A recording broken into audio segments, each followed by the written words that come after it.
Recuerdo en el primer año de mi carrera de Derecho, cuando estudié Derecho Político, que uno de los conceptos básicos y fundamentales sobre los que se asienta esta disciplina jurídica es el estudio de los conceptos jurídico-políticos más importantes a lo largo de la historia. Uno de ellos, sin ninguna lugar a dudas, es el concepto de la soberanía. Hemos oído hablar, vamos a cansarnos de oír hablar de la soberanía, pero claro, esto es lo de siempre. Realmente, ¿quiénes son, o quiénes saben, o quiénes conocen lo que significa la soberanía? ¿Qué es que un Estado sea un Estado soberano? ¿Qué implica? ¿Qué significa? ¿Qué consecuencias tiene la soberanía jurídico-política de un conjunto organizado de personas bajo la autoridad superior, suprema, de una jerarquía que está por encima y que ejerce esa autoridad dentro de un marco delimitado por fronteras a lo que se denomina territorio? ¿Qué se puede entender por tal? Hay muchos conceptos, hay muchas ideas, muchas. Pero básicamente se puede decir eso. Tiene que existir una autoridad, tiene que existir un territorio, tiene que existir un conjunto sobre el que, obviamente, ejercer esa autoridad y, en definitiva, de alguna manera podríamos decir que con eso ya tendríamos o podríamos hablar de un conjunto organizado que podría llamarse Estado y, sobre todo, un conjunto organizado soberano. Bien. Queridos amigos de la Ventana Esmeralda, yo quería haceros una primera pregunta. Si España es un país soberano, que algunos sostienen que sí, otros sostenemos que no lo es, y trataré de argumentar a continuación algunas pautas para que seáis vosotros los que lleguéis a vuestras propias conclusiones y dejéis debajo del vídeo vuestros propios comentarios. La pregunta primera es, ¿se puede dividir la soberanía? ¿Se puede dividir la soberanía? ¿Se puede ceder la soberanía? Como si fueran compartimentos estancos. Bueno, yo le cedo a no sé quién, a la Unión Europea o al otro, al de la moto, a la organización militar aquella, este espacio, le cedo también este otro. No, pero este no, este me le quedo para mí. No, vamos a ver, seamos serios. La soberanía es un concepto jurídico-político indivisible e indisoluble.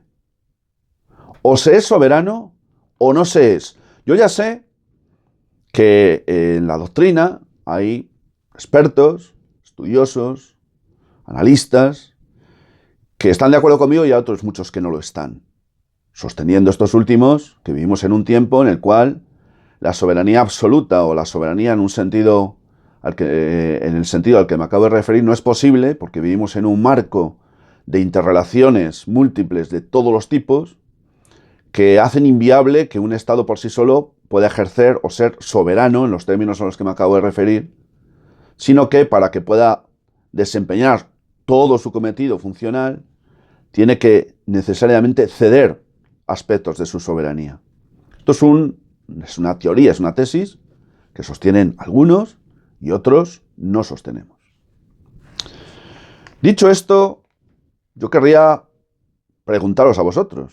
¿Vosotros creéis que el Estado español es un Estado soberano?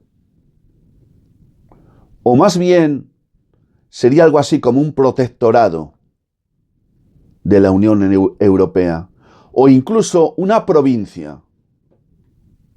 Término que parece que le gusta más a algunos expertos de la doctrina.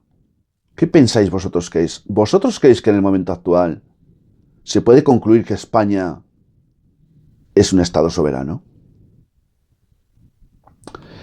Mirad, yo me he decantado ya. Yo había dicho que, bajo mi punto de vista, muy modesto, porque es mi punto de vista con el que no tenéis que coincidir, para mí el Estado español no es un Estado soberano, porque la soberanía no se puede dividir, no se puede espaciar en compartimentos distintos, porque, a mi modo de entender, es indisoluble. O es o no es. No vale medias tintas. Mirad, algunos apuntes. El día 1 de enero del año 2002, os acordaréis muchos de vosotros, que España se incorporó al euro. A partir de ese día, España cedió su soberanía económica. España aceptó que fuera una entidad externa la que se encargara de fijar los límites dinerarios, de qué cantidades de dinero podrían circular, y aceptó también la imposibilidad ya de poder ejercer medidas como la devaluación de la moneda, por ejemplo, que se había hecho en algunas ocasiones, cuando los intereses económicos del país así lo habían aconsejado. El 1 de enero de 2002 perdimos la soberanía económica.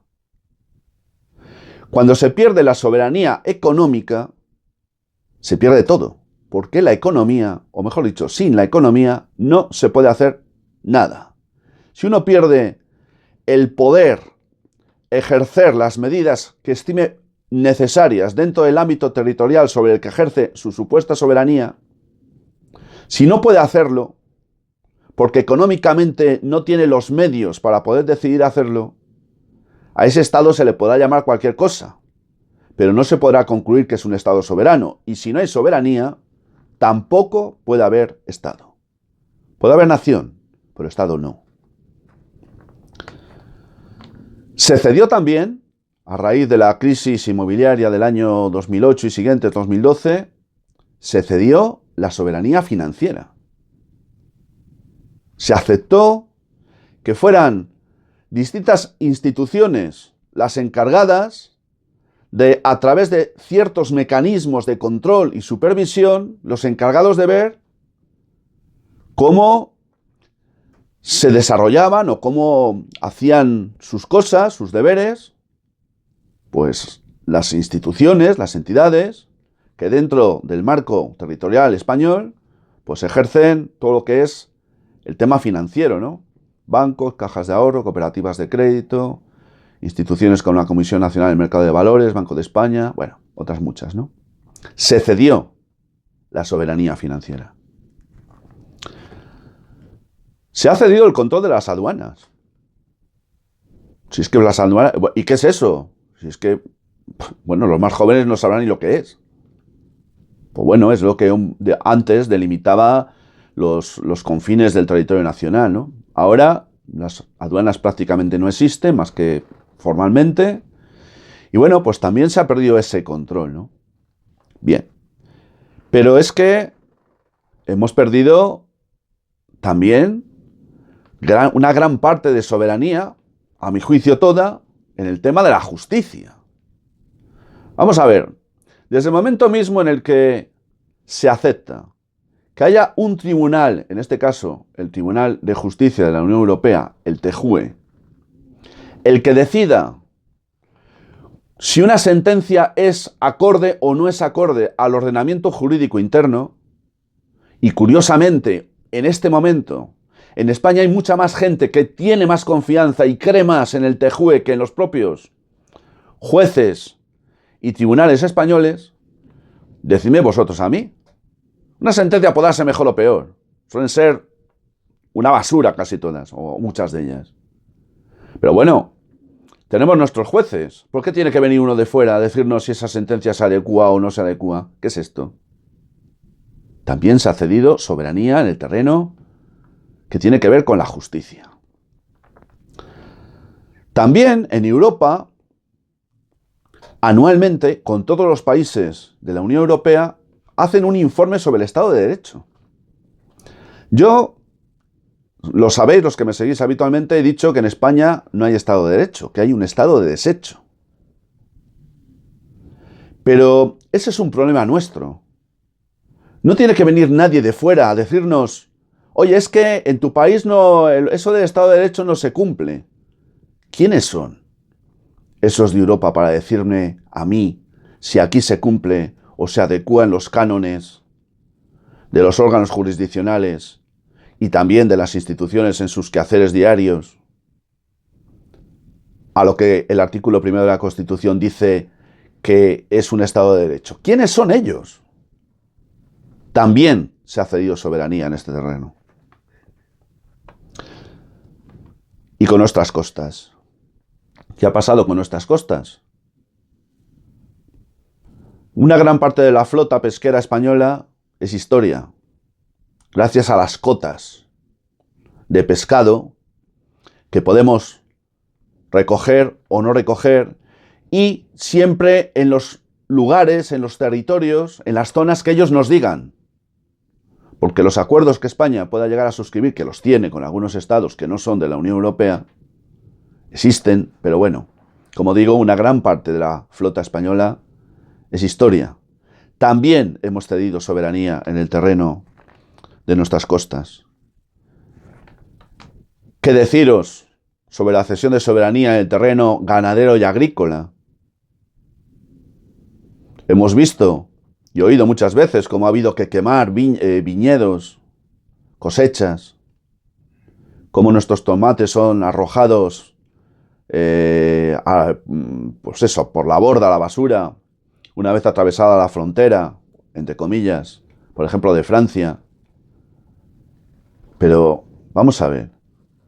Yo no estoy planteando todas estas cuestiones últimas en concepto, en términos de autarquía. Yo creo que hoy por hoy la autarquía es complicada, difícil, casi imposible. Yo no estoy hablando de eso, pero estoy hablando de un respeto a lo que tenemos, un respeto a conservar aquello que generamos, aquello que podemos producir. Hemos perdido soberanía en todo. Nos dicen lo que podemos producir, lo que podemos consumir. Ni os hablo tampoco, bueno, también os quiero hablar de la pérdida de soberanía alimenticia. Nos dicen ahora que bueno, que nos vayamos preparando porque lo que vamos a comer en lo sucesivo no será lo que los españoles queramos, sino lo que nos impongan desde fuera. Y ya lo están haciendo.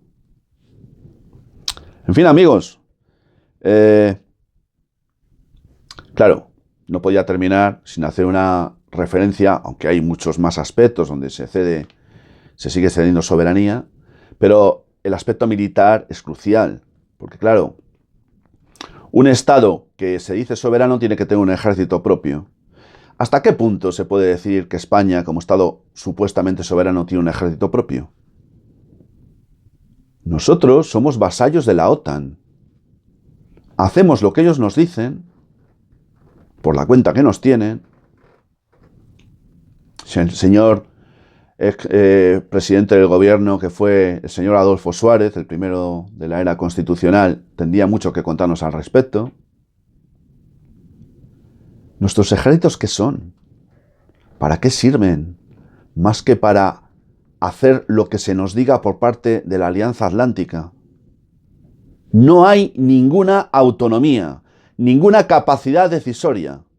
Todo está estructurado en un conglomerado militar de claras connotaciones criminales, como es la Organización del Atlántico Norte.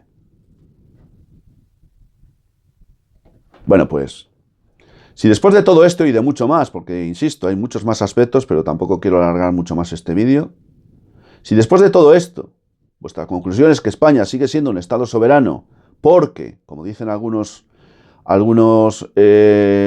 estudiosos de la doctrina, mientras tengamos un poder legislativo que pueda hacer sus propias leyes, que sigue siendo cierto, pero claro, también habría que ponerlo en solfa y entre comillas. ¿Qué leyes? ¿Qué leyes? ¿Adecuadas a qué? ¿Atendiendo a qué intereses? Pero bueno, tenemos un poder legislativo, dicen que independiente, que no lo es. Porque la separación de poderes es de risa, hace mucho tiempo que Montesquieu ha muerto en España. Y hay también quien dice que si tenemos un poder legislativo y tenemos un Estado con capacidad para celebrar acuerdos o tratados internacionales, podemos concluir que dentro del ámbito territorial que queda delimitado por unas fronteras, habrá que concluir que el Estado es soberano dentro de ese marco. Pero es un término, es una concepción muy respetable, pero es que el concepto de soberanía que yo entiendo es mucho más amplio. No se puede circunscribir a dos aspectos tan importantes como esos, que también habría mucho que hablar, porque claro, ¿qué tratados internacionales hacemos? ¿Hacemos acuerdos y tratados internacionales con quien queremos o con quien nos dicen o nos imponen que tenemos que hacerlos?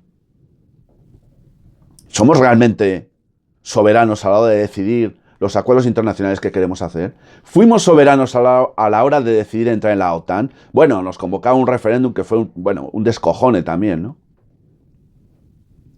Tres cuartos de lo mismo pasó con la Unión Europea. Pero es que al pueblo solo se les consulta en última instancia cuando todo está decidido y bien atado y bien atado para que crea que vale para algo, cuando la realidad es que el pueblo no pinta absolutamente nada. Pero nada. En fin, amigos, yo después de todo esto que os acabo de contar, creo que tenéis una base suficiente para hacer una reflexión, para verificar datos, para dejar vuestros comentarios y para abrir un debate, porque yo creo que este es un debate muy interesante, muy serio y que daría mucho, pero que muchísimo que hablar. Gracias por haber estado ahí un día más. Hasta pronto, salud y libertad para todos.